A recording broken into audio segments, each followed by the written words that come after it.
Message from Starfleet Command, top priority.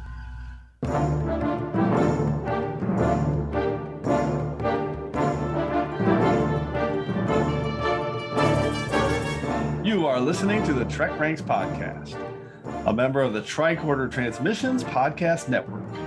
This is episode 155, featuring the top 5 Voyager Vibes.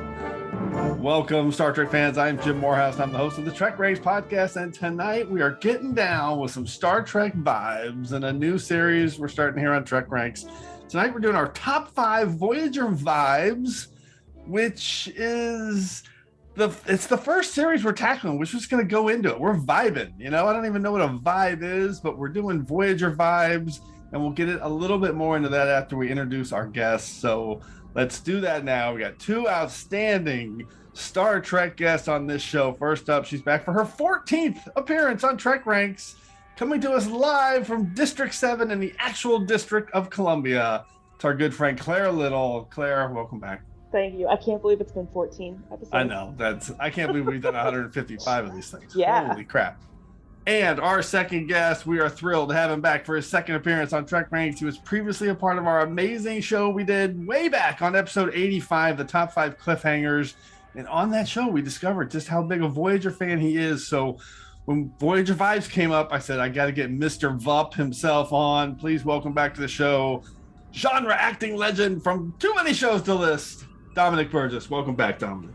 Hello, thank you so much for having me. Wow, I feel like I'm so honored to be in the hallowed halls of 155 episodes and 14 guest appearances by Claire. Incredible. By the way, Claire is a big Supernatural fan, Dominic. So, yeah. Oh, well, you ate the hell out of that jelly donut, I gotta say. Well, then I ate the hell out of about 14 donuts by the time we were done. I ate a lot of donuts that Sadly, day. I stopped watching Supernatural around like season 10 or 11. And so someday I'll go back and so I'll catch that one because I heard it's pretty Gosh, good. I don't even remember what season I did. Was it 13, 14? Yeah. 15? It was 13. It was like a Maltese Falcon send-up. Yeah. That's right. That sounds good fantastic. memory. All right. Okay, gonna be a great show. Let's get into our TrekRanks recalibration. You can recalibrate the regulators now. Will do. Okay, the TrekRanks charter has 2 clauses. 1, we rank Trek so we can have a fun conversation about Star Trek. And 2, the ranks don't matter. We just use them as our framework to have a deep dive conversation about all the things we love about Trek. And as the Vulcan Master likes to tell us each week, infinite diversity. In infinite combinations. There are no wrong answers at TrekRanks. The show is just about sharing all the things we love about Star Trek, and we love it all from TOS to TNG, straight through to Enterprise, and the Kelvin timeline, and now Discovery, Picard, Strange New Worlds, Short Treks, Lower Decks, and Prodigy as well. It's all fair game here on the TrekRanks podcast. Black alert. Black alert. And a reminder that this episode of TrekRanks is current through 879 episodes of Star Trek, which is the Star Trek Picard Season 3, latest episode, The Bounty. Hailing frequencies open. Thank you, Mr. Worf. You can hail me directly on Twitter at TrekRanks or at Enterprise Extra. And you can see our extensive rankings of all the Treks at TrekRanks.com. And don't forget to also call and leave us a message with your own picks at 609-512-LLAP. That's 609-512-5527. Okay, to wrap it up, Claire and Dominic, let everyone know how they can get a hold of you on Subspace. Claire.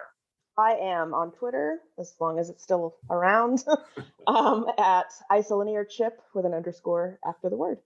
Awesome. And Dom, how about you?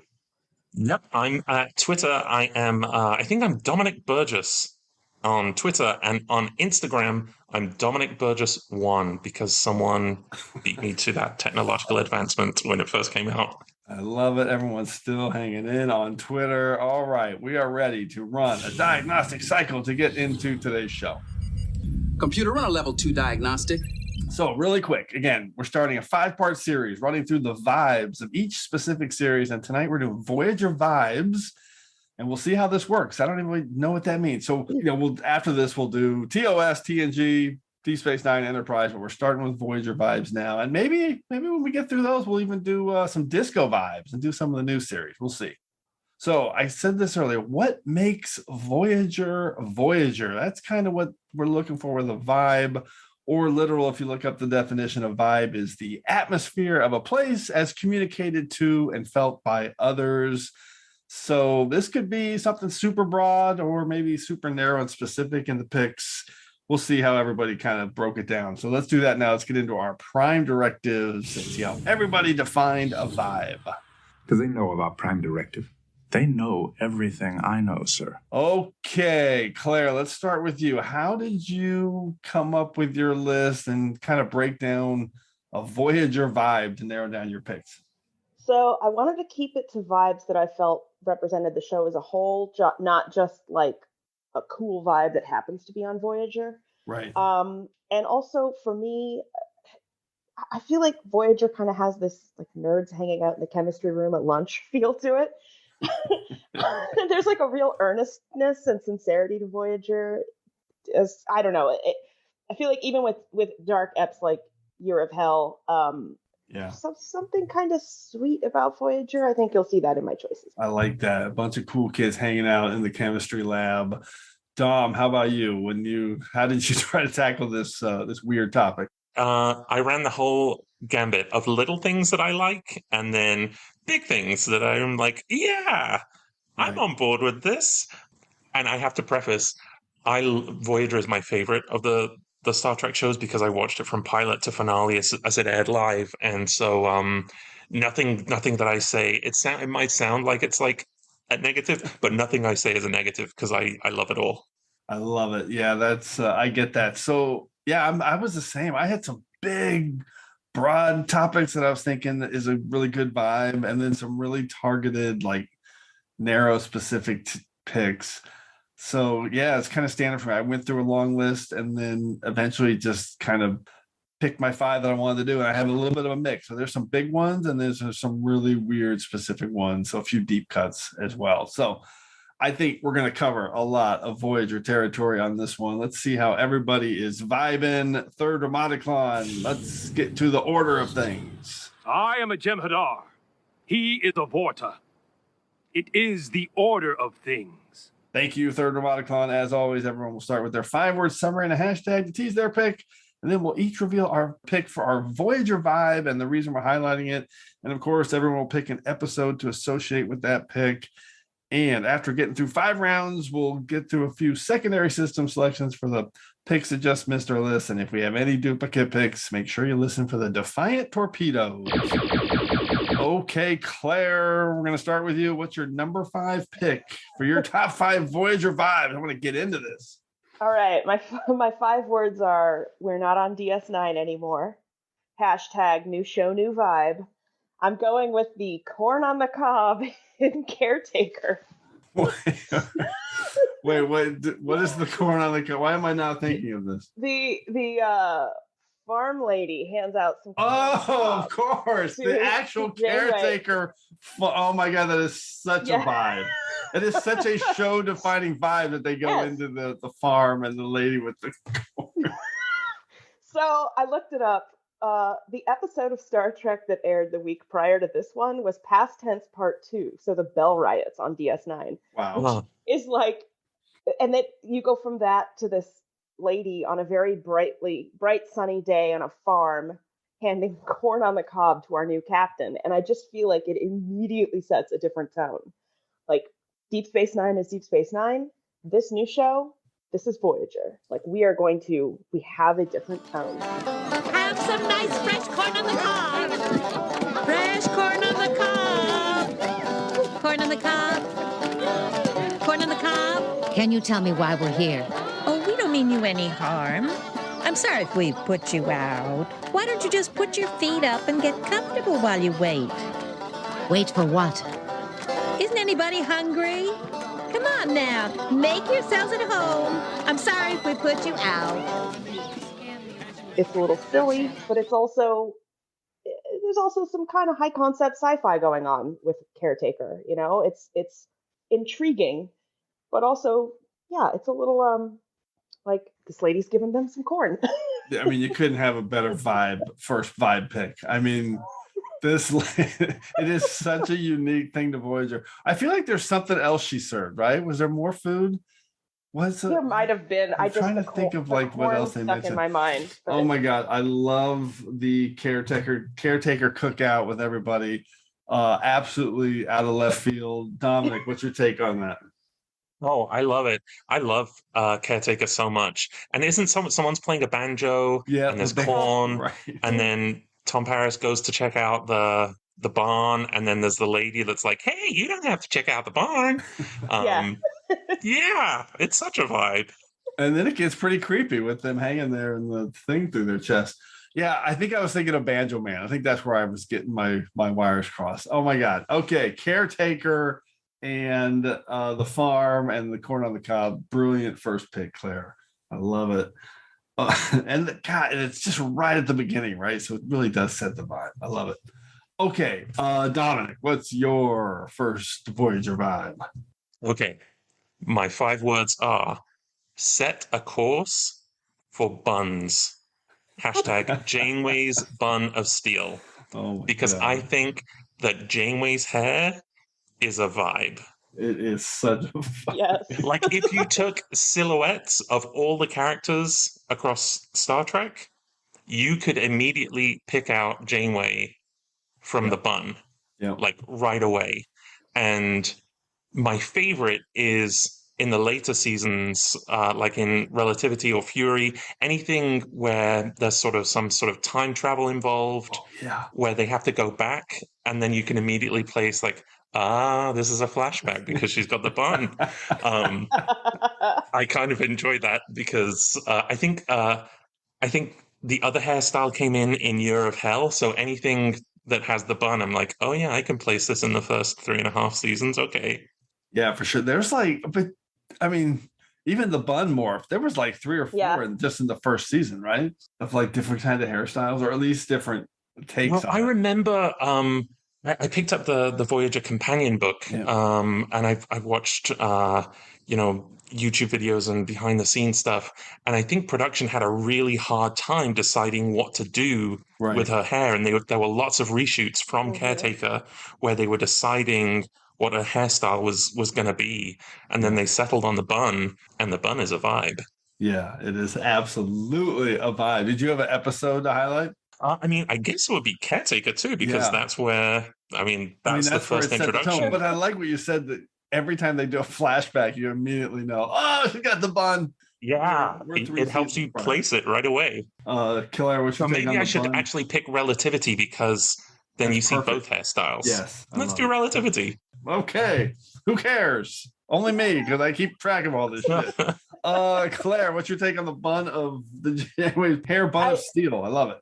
I also love it, and I love that occasionally you'll see that like it's relaxed Janeway because a little bit of the bun is down in the back. She still has it like on top, but it's long in the back. Like, oh, she's relaxing, or she's in disguise, quote unquote. Is she though? I always think of her hair in Eye of the Needle when woken up in the middle of the night, and she's got the long flowing hair and she's talking to that Romulan. Yeah. I don't know. I just remember like all that goes into a bun. How does that even work? That's crazy.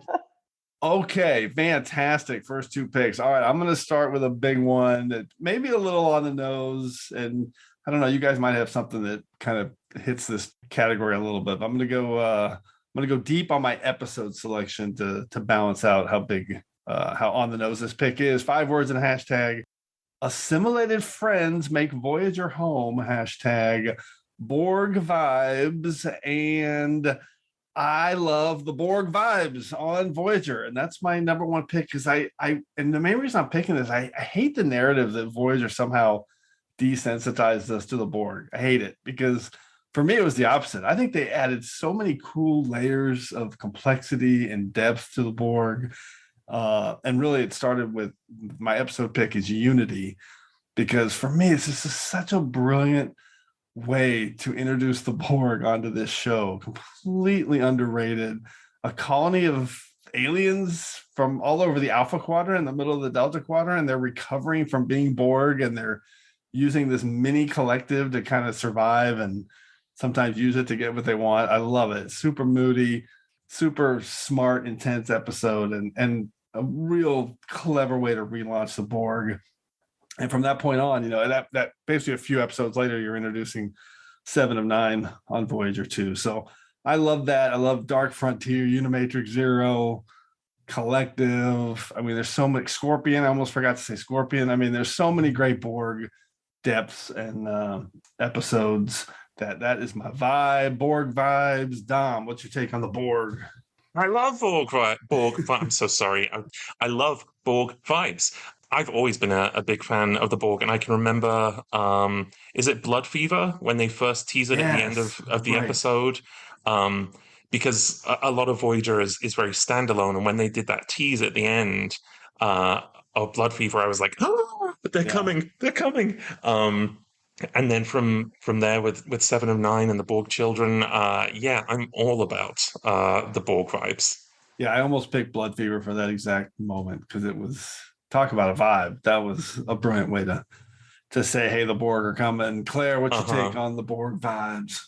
I'm really surprised to hear that people think Voyager sanitized. Oh my God, I hear it all the time. It drives me crazy. They just made him like a villain of the week. What? No, they didn't. No, they really explored the trauma of being a Borg. Right. That in a way that I don't think anyone had before or since, until like Picard season 1. I mean, you've got these like assimilated children trying to figure out how to be children and Borg and their adolescence, and there's like a surprising amount of depth, really, for an episodic TV show. As far as I'm shocked. Yeah. No, this is a great choice. And also, what are those other people talking about? Yeah, and by the way, all of that starts with Unity, because it's such a cool community that they're all living together. They're all pretty harmonious. It's this little mini collective. But when they need something, they might just all combine and use their power to get you to do what they want. But it's also understandable, Yeah, like it kind of is, yeah. A positive for them out of a really negative experience that they have to live with. But a nice allegory for whatever it's trying to say, but something ominous. Anyway, okay, let's go to round 4. Claire, what's your round 4 Borg vibe, the Voyager vibe? All right, 5 words are dials, gauges, switches, and buttons. Hashtag analog meets Borg, and it is the Delta Flyer's command console with all the switches and dials and buttons on it. God, I love this pick. I love it. So the episode I'm picking is Extreme Risk. That's when we first see it, but it does. I think you kind of get better views of it in a few other episodes later. So I also watched Voyager as it aired, and I was deep in my like golden era sci-fi phase at the time. So that might be a little bit of why I've always thought that Voyager was drawing some intentional sort of storytelling parallels with 1930s, 40s, 50s pulp sci-fi, even before we get Captain Proton. But this is a perfect little encapsulation of it. I will come back to my thoughts on that in a later pick. But also, I want to flip all those switches. Like Tom Paris is absolutely right. Tuvok, I love you, but you are wrong to disparage putting all these switches and dials in. They are not useless design elements. Yeah, he's like, they're all fully functional. I'm sick of tapping panels. I love it. Yeah. Dom, what's your take on the Delta Flyer and all the knobs and switches at Paris's pilot station? I love this. I love this. This is a great pick. I've never, honestly, before you've said that, never given such specific thought to the actual control panel. I've always been like, yeah, I like the Delta Flyer, but I've never honed in and be like, oh, the Delta Flyer console, which I do love. I even love Star Trek Insurrection when Riker gets the sort of joystick to fly. Yes, right. I'm fine with it. And any kind of tactile interface like that, I'm totally cool with it. Yeah, that's so good. Yeah, this pick, it's got that whole 50 sci-fi vibe to it too, Claire. Yeah. Okay, awesome. All right, Dom, what is your number 4 pick? Okay, my words are set holodeck parameters to insane. Hashtag hold my holodeck. Because I think Voyager's holodeck programs are a real vibe. Yep. You've got Sandrine's and the Paxau Resort and Janeway's Gothic novel and the Adventures of Flotta and Fairhaven and Da Vinci's and Captain Proton. and they are all so different and weird and disparate that like they're just their own vibe, I think, for me.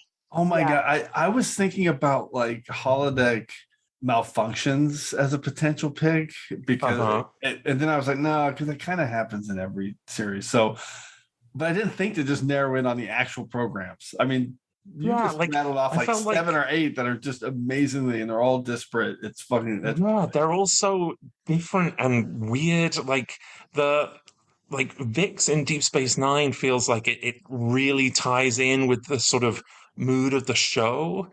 Yeah. And then like Elementary, Dear Data, and the programs that they used on TNG were like, oh yeah, that really sort of fits.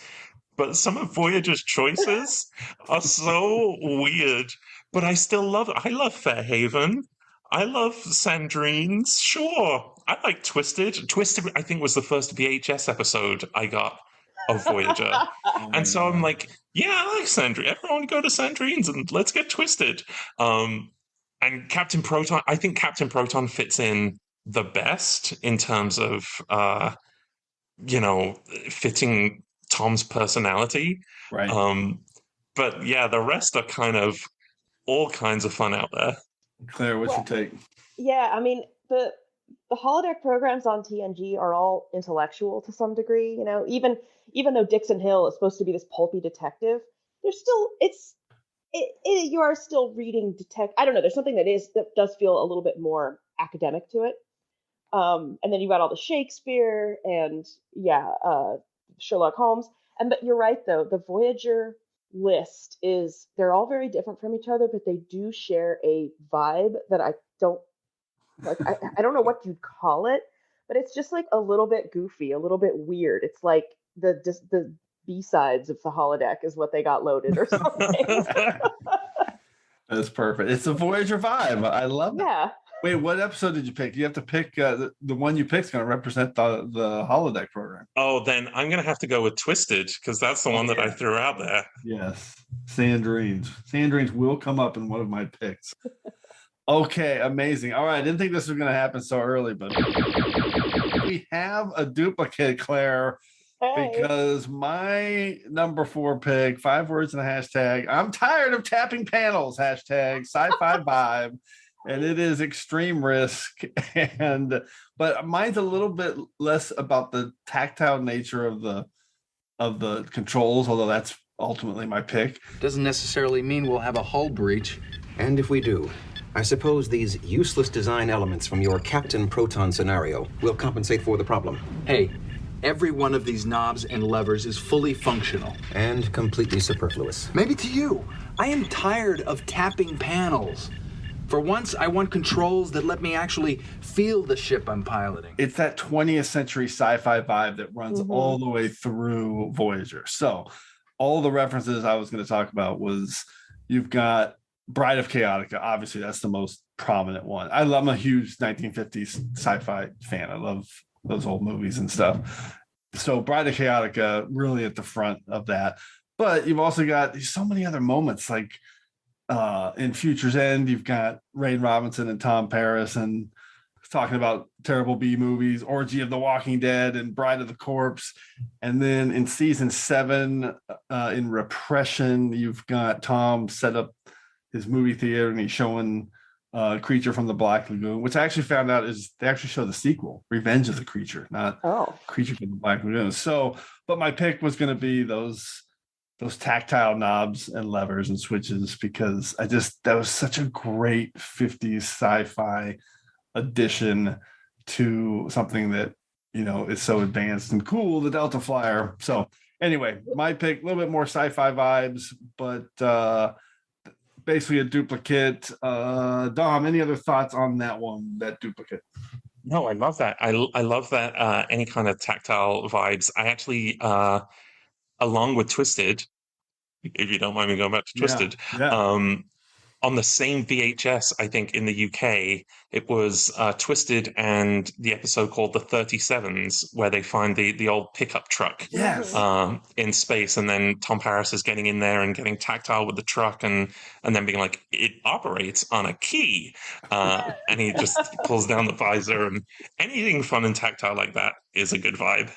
So good. Yep. And that's another kind of 50s sci-fi element. And the 37s are going to come up in one of my picks too. Hey, that's weird, Jim, because they're going to come up in one of mine too. Oh my God. Amazing. All right. Any final take on that 20th century sci-fi vibe, Claire? It's going to come up again. Okay. Fantastic. Bring on it. Okay. Voyager Vibes is going along swimmingly. Let's go to the soup round. Behold the primordial soup. Claire, what's your round 3 pick? All right, 5 words. Please believe we're bad guys. Hashtag ominous jewel tones. And I'm going with the Maquis uniforms. Okay. Which I know show up previously at TNG and DS9. I know the Maquis we spend a lot of time with the Maquis and DS9, and they're like a genuinely threatening group. But I don't know if it's just the way the Voyager sets are lit, or if it's just the other Voyager vibes interacting with these vibes and creating a new vibe. But I just feel like these guys are running around Voyager and dressed like they own a crystal shop in Taos, New Mexico or something. Like they're going to take over the ship and put pure moods over the shipwide comms. I don't know. It's hard for me to take that seriously, but at the same time the show takes them seriously, so it's this kind of, like I said, there's like an earnestness to Voyager that I really enjoy, but it is sometimes a little like, you guys see your bad guys wearing like a catcher's uniform puffy jacket thing, and just like, I don't know, hard for me to take seriously sometimes, but at the same time, I love it and would never change a single thing about it. So the Maquis, you're saying the Maquis uniforms are a vibe because they're goofy? Oh my God. Yeah. Well, they are goofy. I'm paraphrasing. I love this because the Maquis uniforms are definitely a vibe, and they definitely stand out. I've never even thought that. I just think they're cool, man. I would totally rock one of those. I mean, some of them are cool, but Dom, what's your take on the Maquis outfits? I have honestly never given it all that much thought, because I think I got gently introduced to the Maquis in TNG, and then I saw Voyager before I ever saw Deep Space Nine. So Voyager was sort of my main, with the title scroll on Caretaker was the main introduction to the Maquis for me. And then because they didn't last so long, because by the end of Caretaker, everyone was in a Starfleet uniform, I never really paid too much attention. But now when I do a rewatch, I'm definitely going to. Yeah, I mean, I this is a fascinating pick because I never would have thought that. I think they look badass. I don't know why, but I don't know fashion. So well, I don't either really, but I'm thinking Repression 704. Oh yeah, for my choice, just because it does include Ayala in the.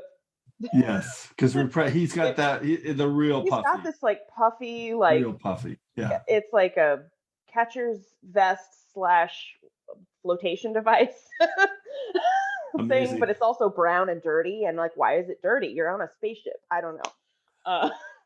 I mean, Fatem. Shit, I was going to try and say that. What's the phrase? And Fatem por Fentani. We've got two picks we got 2 mentions of repression already in this episode. That is, I don't think we've had 2 in 155 previous episodes. Fatem, I can't think of what that pejorative phrase is. Fatem por Fentani. All right. Anyway, everyone's laughing at me right now. Dom, what's your number 3 pick? Okay, got a little bit of a repeat here. I'll say these 5 words, and you have to imagine that it's Alice Krieg whispering in Data's ears. Don't be tempted by nanoprobes. Hashtag, you get a nanoprobe, you get a nanoprobe, you get a nanoprobe, you get a nanoprobe. And it's Borg vibes. I love it. Yeah. because I love the Borg. Yep. And again, like just going into the lore of how the Borg operated and getting a look into Unimatrix Zero and the hub and all of this stuff and exploring through Seven of Nine, I love the Borg, and I didn't feel like they became desensitized or declawed. I feel like they sort of remained a pretty solid threat through to the end. Yeah. My episode pick for this is Scorpion Part 2, when the Doctor is so happy that he's been dissecting the Borg corpse and he can use nanoprobes to help Ensign Kim. Oh, that's right. Scorpion's just all-time great Star Trek, to say the least. Yeah, I just think I chose nanoprobes in particular because it sort of opened a whole lot of storytelling. I think, with them interfacing with the mobile emitter in Drone, and then with the way that they were used with Neelix in Mortal Coil, I think I just opened up a whole bunch of stories in a real cool, unique way. Yeah, I was going to mention Drone. I mean, there's so many, and there's so many other things to do with. Wait, is it Raven? Is that's the episode where we get I love flashbacks Raven. to Seven as a child, right? Oh my God! I mean, so that good. is such an ominous episode because, like, we know this is all going to go terribly wrong. But like, I remember being really affected watching that when it first aired. Like, no, turn around! You think you can successfully kind of study these creatures and they're not going to turn on you, and they are absolutely going to turn on you, and like we know that they're going to get your kid, and that's a lot of anxiety watching that episode. Yeah, and I was going to say, because you jumped to it because that's Dark Frontier, but Raven is but Raven's like the prequel to it, and it's amazing the way the narrative of the Raven and Dark Frontier is basically like almost a three-parter. I love it. I mean, the Borg. I mean, hopefully people tell me I'm wrong, and nobody thinks Voyager desensitized the Borg, but man, I remember hearing that a lot. God, it's so annoying. Okay, enough of that. Awesome pick. Oh, what? And you picked Scorpion Part 2. Got it. Okay. Let's close out round 3 with my pick. 5 words and a hashtag. Dreams of the Alpha Quadrant. Hashtag home vibes. And it's this one's kind of nebulous. It's just the home vibes of Voyager across 7 seasons and all the intersections with the Alpha Quadrant, and the fact that Voyager was kind of like a home base for them more than any other ship. It's their home, it's their found family, and I always loved that element to it. But I always loved any time there was like something with the Alpha Quadrant popping up on Voyager, from Eye of the Needle to the 37s with Amelia Earhart's one of my faves. I mean, there's so many. False Prophets, Distant Origin, the Alpha Quadrant, Dinosaurs, One Small Step, Message in a Bottle, Prophecy with the Klingons showing up, Friendship 1, Pathfinder. I just kind of rattled them all off. My pick is Endgame, of course, because it had it all. It's got the alternate future, a push from alternate Janeway to basically cancel everything they did to make sure her younger self gets her crew home intact. And I just think that's really emblematic of the way the Alpha Quadrant was always kind of there for them as this goal and something that they wanted to achieve and accomplish and get to. And I don't know, I just loved all those. Every time the Alpha Quadrant came up, I was into it. I think that kind of ties into why kind of the goofy holo programs like Sandrine's and Fairhaven are so exciting for the crew. They don't see them as goofy. They're like, I don't care. It is home. It's Earth. Yeah. It might be silly, but it's the best we've gotten. They're so starved for that. They'll take anything. Yeah, I mean, the holodeck represents something completely different for the Voyager crew. I remember somebody said that on one of our previous episodes, and I was like, oh God, I never even thought about that. It's totally different for the Voyager crew going to the holodeck. Dom, what's your take? Yeah, I love it. I think my favorite Earth-centric, or getting back to Earth episode, is Future's End. When they get there and they're like, oh, right place, wrong time. Yeah. And it's one of my favorite episodes. And anytime I go down to, because I live in Los Angeles now, so anytime I go down to the Santa Monica Pier or Griffith Observatory, I'm like, oh, this is just like Future's End from Star Trek Voyager. So that's very much a vibe for me. It is impossible not to walk around either one of those places and not be like, my God, it's exactly where they were walking around. Okay, let's go to round 2. Claire, what's your number 2 pick? All right. My 5 words are all tables are cool kid tables. That's 6 words, but I put a hyphen between cool and kid, so I made it 5. Hashtag lunch lady Neelix. I'm going with the mess hall. Oh, yes. Oh, this is so good. Of course. The mess hall is a total vibe for them. More than 10 Forward and more than kind of any of those other similar locations. Right, because like we don't really ever, there might be a mess hall on the Enterprise D, but we never see it. The promenade on DS9 is cool and dark. You might get mugged there and you will be kind of excited about it because then you can tell your friends, I got mugged on DS9. Like, it's cool. Mess hall, though, on Voyager is brightly lit.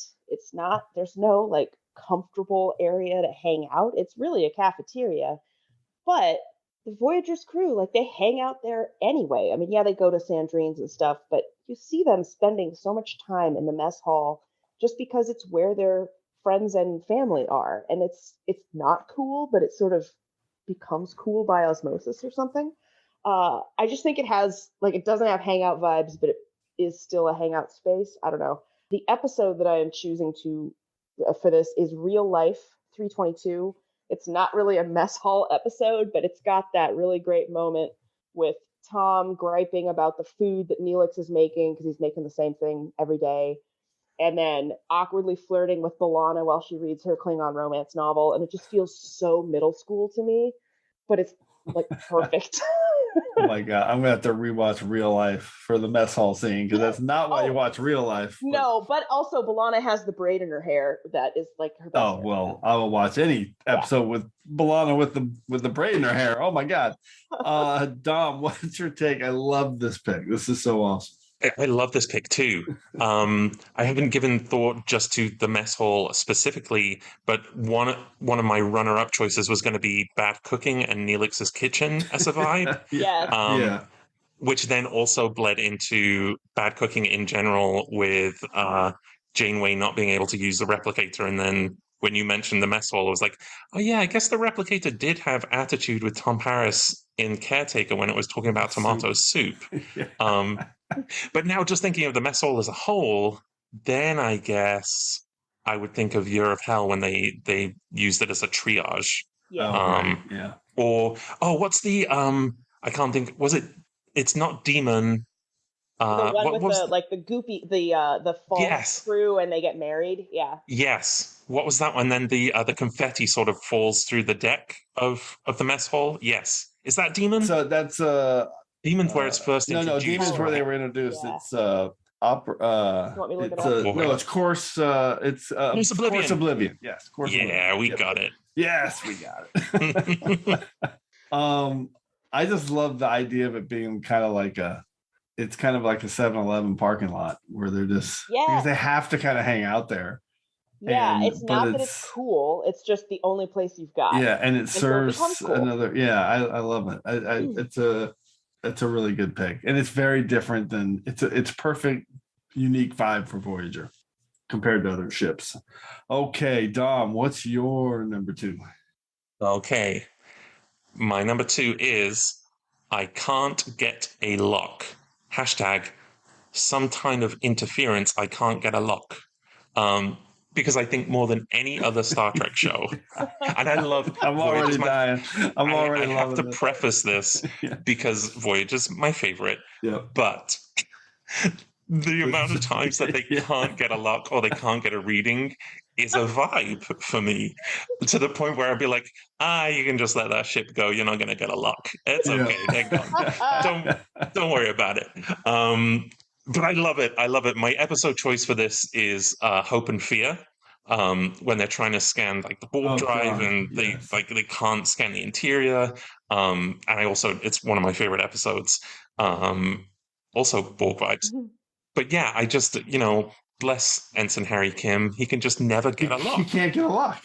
I was about to say a smash cut of Harry Kim not being able to get a lock is absolutely. That's why he never got a promotion. They just can't get a lock. Yeah, they count the times you can't get a lock. And then there's an episode, I can't remember what it is. Maybe you guys can help me out, where B'Elanna comes onto the bridge and they're trying to transport someone, and she just off the top of her head, she's like, "Oh, I've got a skeletal lock." I was about just to came say, up with it. Skeletal lock. Boom. I'm pretty sure that's Scorpion.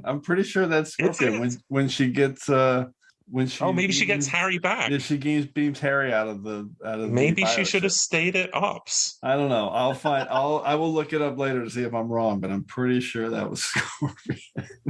Oh my god. I'm gonna have to do a smash cut of Harry Kim saying you can't get a lock now. God, yes, please. It's gonna add to my editing. This is why we're doing the show, people, because I was hoping there'd be picks like this. It is such a Voyager vibe. Can't get a lock. Harry? As long as they're in the control room, I can't get a lock. Janeway to away team, get those maneuvering thrusters offline. Then get out of the contaminated area. We can't get a transporter lock on you. The chamber is too heavily shielded. I can't get a lock on her. Can we beam into one of these adjoining corridors? I'm isolating their biosignatures. Get a lock. I still can't penetrate their inner shields. Captain, I can't get a lock on you. The weapons fire from the array has irradiated the planet's crust. The transport sensors can't find the breaches in the security barrier. Beam them out of here. I can't get a lock. They've adapted to our transport frequencies. Computer freeze program, both holodecks. A dispersal field just activated around the chamber you're in. We can't get a lock. Can you get him out of there? The dampening field is disrupting our transporter signal. I can't get a lock on him. Red alert. Damn. What is it? B'Elanna's erected a force field. I can't get a lock on the generator. Try overriding the command codes. Range 40,000 kilometers. Harry? Too much shielding around the central plexus. I can't get a lock. Stay on it. Closer. Activate the transporter. Try to get a lock on whatever's inside it. Tricorder isn't picking up anything. But I can feel it. I can't get a lock. It's like something's there, but it's not there. The implants in Seven's body are disrupting the transporter signal. I can't get a lock. See if you can remodulate our transporters to match her shields. Try to beam her out. She's done something to alter her biosignature. I can't get a lock. Target her propulsion and What kind weapons. of force field went up around the habitat? We can't get a lock on him. Has your vessel been detected? I don't think so. Evasive maneuvers. Harry? Still can't get a lock. Should I get us out of here before they knock out our propulsion? Not yet. If we can't beam her out... Transport her back now, Mr. Kim. I can't get a lock on her. They have erected some sort of subspace defense. They've reduced power to their force fields. I've got 2 life signs in there, 7 and a Hirogen. But I can't get an individual lock. Transport them both if you have to. Tom! Aye, sir. It's interfering with the transporter. Captain, we can't get a lock. Acknowledged. Emergency transport. Get them out of there now. I can't get a lock. Energize. I can't get a lock on them. What's the problem? It looks like bioelectric interference from whatever's coming toward them. It's within 7 meters. Let's get out of here. There are the confinement beam. No effect. I'm gonna try a skeletal lock. A what? I think I can get a clean lock on the minerals in their bone tissue. I just came up with it, but I think it might work. I've got them. A skeletal lock, huh? We'll have to add that one to the transporter manual. It's great. It's like each show kind of has a couple pieces of technobabble or that they kind of just grab onto and continue to use, and they probably don't realize they're recycling it quite as often as they are. But like, we're obsessive and we watch these shows over and over, right, and they start to stick in our head. And yeah, that is absolutely Voyagers. Every show does have an element like that, or two, or maybe more. We love it. Fantastic pick. Okay, let's go to my round 2. This one, this is my Sandrine's pick. Here we go. 5 words and a hashtag. Call a safety, Mr. Vulcan. Hashtag Tuvok vibes. And this one is Vulcan vibes. It's all most notably Tuvok. And it's just Tuvok rules. And Tuvok's vibe as the straight man through all the way through Voyager is my pick. And partially more so than just picking a character as part of Vibes, but the fact that he's the first real full 100% Vulcan that we're seeing this much of is really, really cool for me. So from Blood Fever to Gravity and Riddles, I just love all his Vulcanness, and having him as the straight man and giving and taking as much as anyone on the ship. I love it. And for my moment, it's just, for me, it's the perfect Tuvok moment. It kind of subverts your expectations of the super smooth Vulcan. My episode is Jetrel, and they're playing pool at Sandrine's, and Tuvok is thinking, I've got this game all figured out. He steps up, cool as a cucumber. He calls his shot. Call your shot. Logic would dictate that if I strike the cue ball properly, it will deflect first off the rear bumper, then the side, striking the 11 ball and causing it to roll directly into the corner pocket. This I have to see.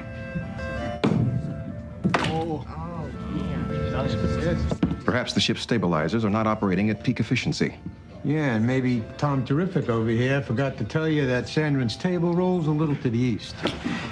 You should have called a safety. And then he hits the ball and it scratches.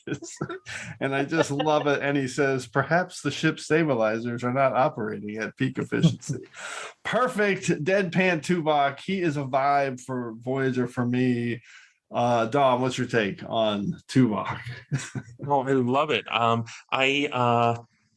They did a really good job of, not making, I think there's a danger with characters like that could become one-dimensional, right. But they did a really good job of his sort of tender relationship that he has with Janeway, and then his sort of mentoring relationship that he had with Cass, and then the sort of way they played off Neelix with him really brought out sort of this full color spectrum of who he is. So at first it took me a while to warm up to Tuvok. But by the end I was like, yeah, Tuvok. Yeah. I like that, because what you said is so true, but there was also this continuity through it where he was never like betrayed his character either way. Uh-huh. Yeah. He didn't become a different character if the story needed him to act differently around different people. Right. Yeah. There was always just a baseline and he could be a straight man, he could be funny, but he could also be serious. Any other take there, Claire? Oh, I'm really glad you included Tuvok. He's on my secondary systems, so yay. Fantastic. Yeah, I mean, he reliably, you put him in a scene against anybody, and the scene will be elevated in some way. Something is going to be better about that scene just because he's there, even if he's just standing in the background, not doing anything. Like, there's these subtle little expressions that he does. He really channels that element of Nimoy's Spock, and I've always thought that Vulcans have got to be the hardest to cast. Yeah. And Tim Russ is just perfect as a Vulcan. That is exactly my take. I love it. Okay, let's go to round one. Begin round one. Claire, what's your top Voyager vibe? All right. My 5 words are also, this is 6 words. Retro in more ways than one, #, pulp with heart. And this is finding Amelia Earhart in space in the 37. God, so good. So like I said before, there's something kind of old-fashioned about Voyager to me as far as the kind of science fiction stories that it tells. And in my opinion, this is a story from start to finish that could have been in any 1940s pulp. Just, I mean, word for word. Finding, let's solve the mystery of Amelia Earhart and have it be that she was abducted by aliens, and we're on a spaceship, and we find this old junker truck floating in space, and Amelia Earhart's been frozen, and there are these, evolved human, people who, the whole thing is just preposterous. And the person that finds him's a woman that followed in her footsteps. And yes, but it's not a silly episode at all. And that is like the ultimate Voyager vibe, which is there's something in fan fiction called crack treated seriously. And it's when you take a really goofy idea, but you treat it seriously. And if you do it right, you can get some really good stories out of that. And I feel like Voyager does that very well. They'll kind of tackle any story but they're good at bringing that sincerity to it and just being like, let's see what happens if we have this goofy premise. And even when it doesn't totally work out, like Threshold, I'm sorry, the first 3 acts of Threshold are good. Yep.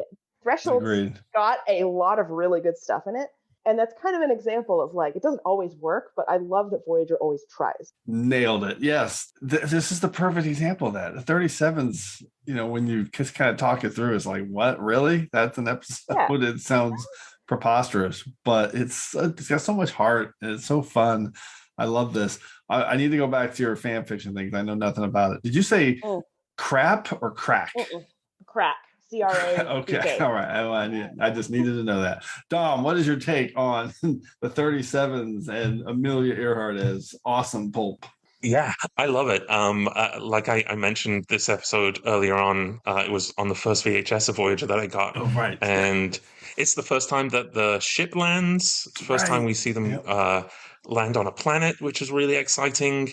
I think the video cover was actually Voyager sort of landed on the planet. Yeah. And I always thought that Amelia Earhart would have been a really great holodeck program for Janeway.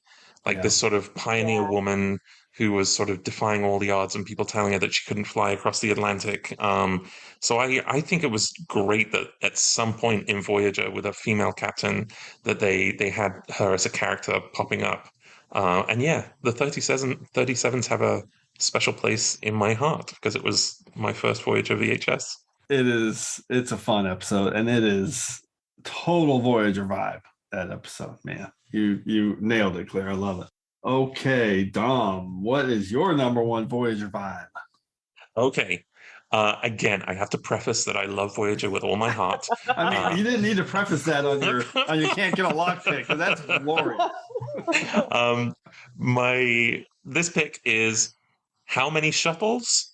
Oh, lots. Yeah. Hashtag launch shuttle 66. I know that there's a lot of Voyager fans that, and I see both sides, that would have wanted Voyager to sort of be falling apart and running out of resources. And I actually don't mind. I can switch my brain off when I watch Voyager, and they use shuttles and it gets exploded in an atmosphere or doing something else. And it never bugged me that, like, oh yeah, they got an unlimited supply of shuttles. Okay, I'm with it. And I guess, things changed once the Delta Flyer came along because they use that more often than not. But then that one blew up and they just built another one. Yeah, unlimited shuttles is a vibe, and it's a very Voyager vibe. Oh my God. I'm so glad you picked this because that's the show, right? That's the show. Yeah. If what you're wanting or asking for, that's a different show. Yeah. So it would be something completely different. And by the way, that's Battlestar Galactica. Exactly. This is Voyager. Exactly. And that's what the show is. And it's also a product of its time. That's just not TV that was made in the late 90s, mid 90s. Just didn't exist. So, all right, what episode did you pick? Gosh, there's I think I picked The Gift because it's the one where Cass is like, I'm going, and they give her a shuttle and it just sort of vanishes with it. I'm like, oh, there goes that shuttle. But I think Tuvok crashes one in Innocence. And then The Gift is perfect. The Gift morphs with her, right? It just the shuttle just morphs with her. It vanishes into space with her. They're just like, take a shuttle. And she's like, all right, I'm going to take it. She immediately, she just immediately takes it. Yeah. This is so good. Claire, any take on unlimited shuttles as a vibe? I love it. And it's like, I completely understand what you mean when you say, like, trust me, I do love Voyager. This is not a nitpick. Of course. It's just, it's the show. You're noticing something, but that's not bad. It becomes endearing. You end up sort of liking that about it. Yeah. I thought about a way to try to work this into my picks, and then I was like, I just couldn't quite make it work, but that is absolutely perfect. Unlimited shuttles as a vibe. Okay, and The Gift. Oh, that's fantastic. Okay, let's close it out with my number one pick. 5 words and a hashtag. Get the cheese to sickbay, hashtag gel pack vibes. Yes. And of course, it is the bioneural gel packs. I love me some bioneural gel packs. I love thinking back to how cool they were in 1995 when Voyager launched, and we're seeing this brand new ship introduced. And it's, it's like the first time, other than a ship named Enterprise, the first time we're really seeing a new ship as part of a show. And that was an amazing moment to just kind of to learn about it and get to see pictures of it at the time. I just love that in my thinking back in my fandom. And the gel packs, when they talked about those, like, what? They got gel packs? What do they do? They like help store and process information, and there's gel in them. It was just the coolest thing. I love it. And they kept it consistent all the way through the show. It was like they're like part of the computer processing, right? That's how they process more information faster. And you see it in Learning Curve, which is my pick, get the cheese to sickbay. And you see them, they get sick. So in Learning Curve and Macrocosm, the gel packs get sick. In one, they get radiation poisoning. And I don't know, they're just all over the place. They used them in Shattered as part of like the temporal fix to reset the ship. They did something with the gel packs. So I love me some gel packs. Claire, what's your take on gel packs? I mean, it's a great pick. It is absolutely one of those, like, they were in the writer's room going, okay, it's a new ship. We need to have like a new thing. And they're like, gel packs, okay. And then, they did kind of get stuck with those, for better or worse, for the next 7 Did you just say they got stuck with them, Claire? Well, no, they did not get stuck with them. You're right. I apologize. I apologize to the gel packs and the gel packs father. I think whatever made them decide that was going to be like a cool, legitimate future trend in technology, that Wired article that they read might have expired, gotten a little stale kind of quickly. Like how a couple of years on, it might have been one of those like, okay, we would have chosen something else if we'd known. But the joke's on you, Claire. Gel pack technology is still coming in our future. They have Tide Pods integrated. There you go. See, Tide Pods. Dom, what's your take on gel packs? I love it. I'm all about it. I remember in Caretaker when Study is flying the shuttle and the theme plays and she gives the rundown of like bioneural circuitry. Oh, that's right. Sustainable warp velocity of 9.975. And just feeling like, oh yeah, it felt big and epic. And then Macrocosm is one of my favorite episodes too. And Janeway does do something different with her hair as she's running around the ship. So I think this is a great pick. And her shirt. And that was Dominic Burgess, everyone, just dropping Stoddy into the conversation like it was no big deal. Yeah. The shuttle pilot and Caretaker. Fantastic. Amazing. I love these vibes. Okay, let's get into some secondary systems picks. Claire, anything that just missed your list? Let's see what you can do with the secondary systems. I got 2 that I left off because I knew you would be like, Claire, that's not what I mean. I would never do that. The first one is the Voyager documentary getting really into the Leola root magnet as a selling point for funding it. I say this as someone with a Leola root magnet proudly on my refrigerator. And I'm hearing that as Leola root is a vibe, and that is a good vibe. It is, but it's also just I don't know. There's something really sincere about them being like, this will make people want to. Claire, that's not a vibe. My other one is just the Voyager 6 spacecraft at the heart of Voyager in the motion picture, which is not what you were looking for, so I didn't choose it.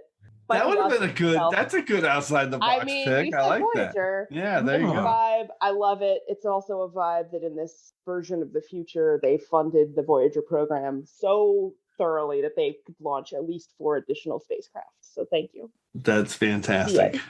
Okay, Dominic, anything that just missed your list? Yes, I mentioned it. Bad cooking was going to be one of my vibes. That's a really good one. I just still don't understand how Janeway could burn food in a replicator, but that's okay. It's a vibe. And then my other one, and I quickly put this to the side because I don't think it's fair, was going to be salamanders.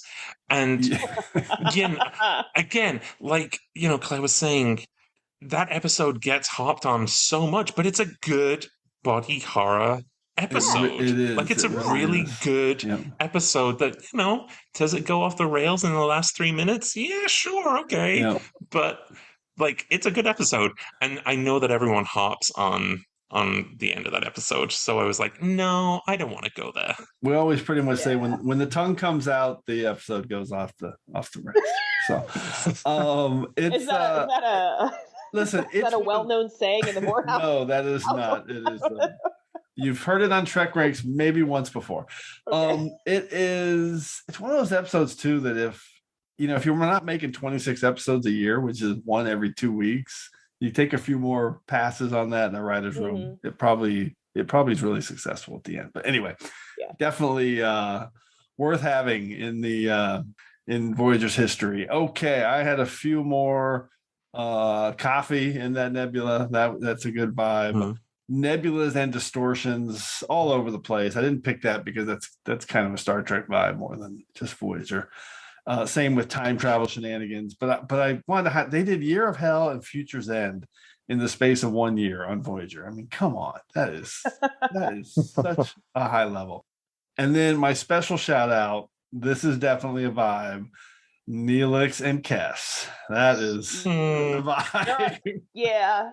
It is a vibe. That's true. It's a vibe of some sort. Okay, we're not going to get into that. That is another show. Fun topic. I knew it would be. Let's get into our regeneration cycle and quickly recap our picks. Computer, activate regeneration cycle. Alcoves beta and gamma. Okay, Claire, break it down. Run down your 5 vibes. All right, my 5 vibes were number 5, the corn on the cob and caretaker. Number 4 is the Delta Flyers pilot console. Number 3 are the Maquis uniforms. Number 2 is the mess hall. And number 1 is just the entire concept of them finding Amelia Earhart in a frozen cryotube on another planet. A beautiful vibe. Dom, break down your 5. Yes, my vibes are number 5, it's Janeway's bun. Number 4 is the insane holodeck programs like Sandrine's Paxao, Janeway's Gothic novel, Flotta, Fairhaven, Da Vinci. Number 3, keep listing them off. I'm getting such a vibe just hearing them. Is nanoprobes everywhere, which I think is a very good vibe. Number 2 is I can't get a lock, and not getting a lock is a real vibe. And my number 1 Voyager vibe is lots and lots of shuttlecrafts. Unlimited shuttlecrafts. Brilliant. Okay, my 5 were the Borg vibe from my episode was Unity. My number 4 pick from Extreme Risk, is same with Claire's, was the knobs and levers and that 50s sci-fi flair. My number 3 pick was Home Vibes and Endgame and all the Alpha Quadrant references throughout the show. My number 2 was the Vulcan vibe and Tuvok, and I picked Jatrell for that episode.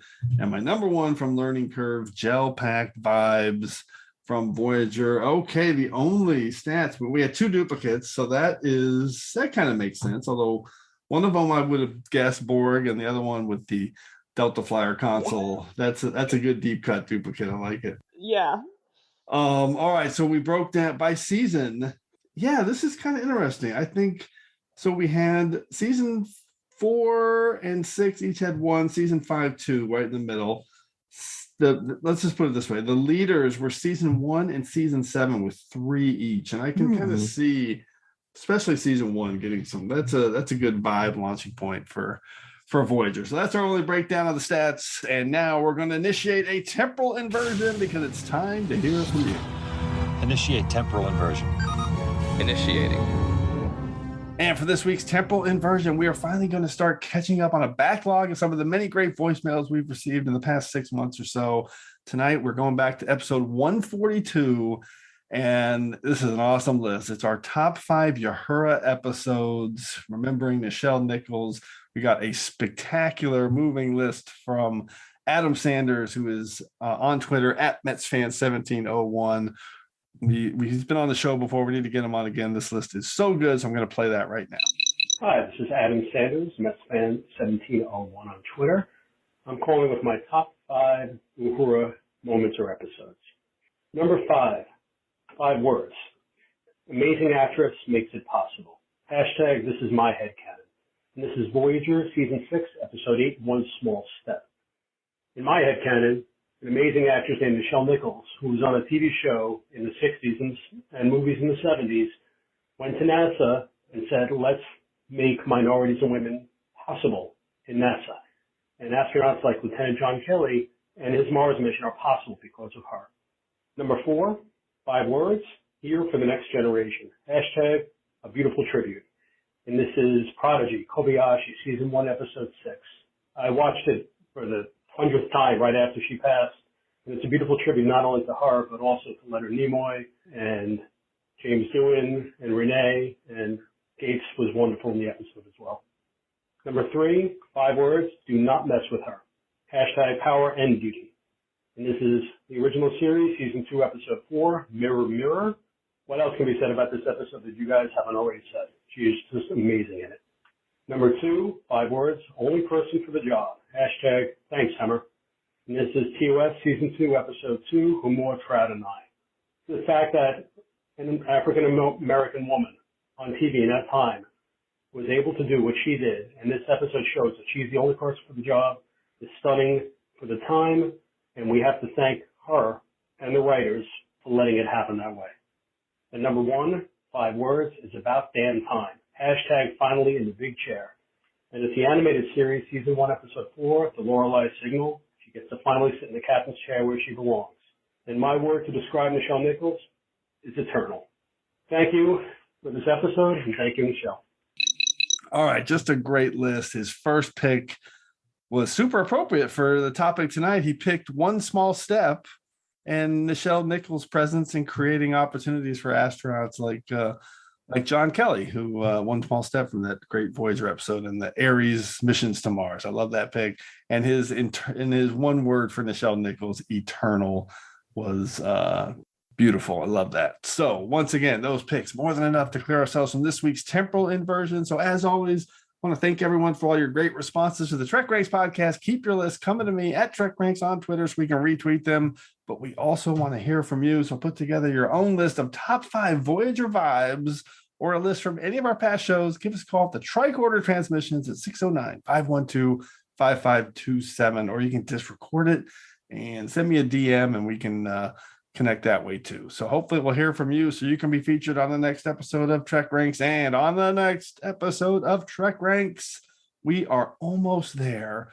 We are breaking down the latest, greatest season of Star Trek Picard. We're doing our top 5 Picard season 3 moments. Holy crap. What a season. So much to choose from. So Claire and Dominic, I'm going to assume you're caught up on I'm caught up. Season 3. Holy crap. If you had to choose one element or episode or performance or just anything from Picard season 3, what would you guys pick? Claire, I'm gonna give it to you.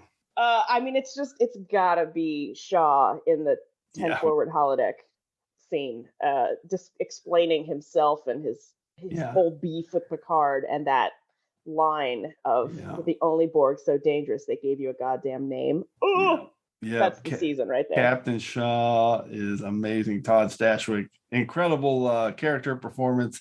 Dominic, how about you? What would you highlight so far? My 6 episodes. Favorite so far, and I know I'm a Voyager fan, la la la. Yeah. But it is 7 talking about Voyager and the theme playing, and her talking about that was her family, and this ship went out further than any of those other relics, and just that 1 minute and 30 seconds made me teary-eyed and weepy, and yeah, that for me, I know it's a Picard show, so I should pick something TNG. No way.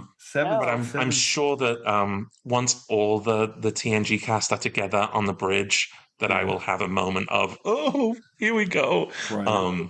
But that's it for me so far. No, that's a great choice too. That one, that is as emotional as it gets. So incredible. I cannot wait to break that all down. So that's our next one. Looking forward to that. Channel closed. Reset. Subspace communications. Scrambler code Riker 1. All right, Scrambler code Riker 1 acknowledged. Okay, we're going to close this episode out with a huge thanks to Claire Little and Dominic Burgess. It was awesome having you guys both on.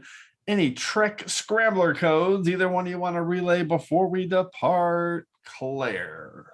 I have nothing to promote. Just say thanks for having me. Goodbye. Thanks for having me, Jim. Goodbye. All right. Dominic, thanks for making time to come on the show. Thank you so much. Thanks for having me. And I'm getting my Voyager documentary updates, and I'm looking forward to the Voyager documentary. Oh my God, I cannot wait. I guess it's looking like next year. So yeah, I'm just trying. I'm not worried about how long it's going to take because I know it's going to be fantastic when it finally drops. We got our Leola root magnet. And we got our Leola root magnet. I need to, mine is in a drawer somewhere. I need to put it on my fridge. What am I doing? All right. Thanks everyone for engaging with us here again on episode 155 of the TrekRanks podcast. As always, I want to close by saying I'm looking forward to standing with you again here in this place where I belong. Miss Earhart, I want you to know you've always been an inspiration to me. Because of you, generations of women have become pilots. Generations. What's your name? Catherine Janeway. I heard the commander call you Captain. What exactly do you captain? The Federation starship Voyager. Starship. That's supposed to mean it flies through space. That's right. That isn't possible. Only in books. H.G. Wells, Jules Verne. Maybe if you saw it, you'd think otherwise.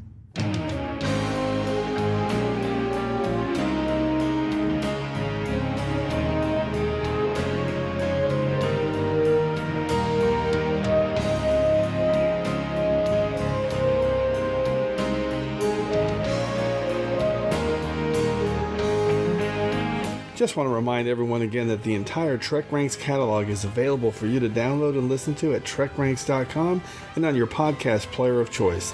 Our episodes never get carbon data, so check out the topics you've missed and maybe just want to listen to again over at TrekRanks.com. And a reminder to check out our friends 5-Year Mission at 5yearmission.net. They're writing a song for every episode of Star Trek, and you won't believe how great their music is. They also have a podcast at the Trek Geeks Network, so seek them out. You won't regret it.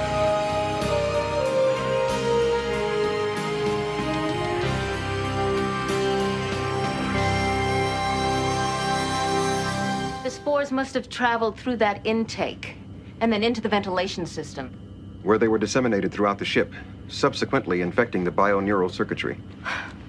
I feel awful about this. I assure you I had no idea. More gel packs must be down. If this is getting to the environmental systems, we may be in more trouble than we thought. Neelix, this wasn't your fault. The important thing is that we found the source. Get the cheese to sickbay. The doctor should look at it as soon as possible. Yes, Lieutenant.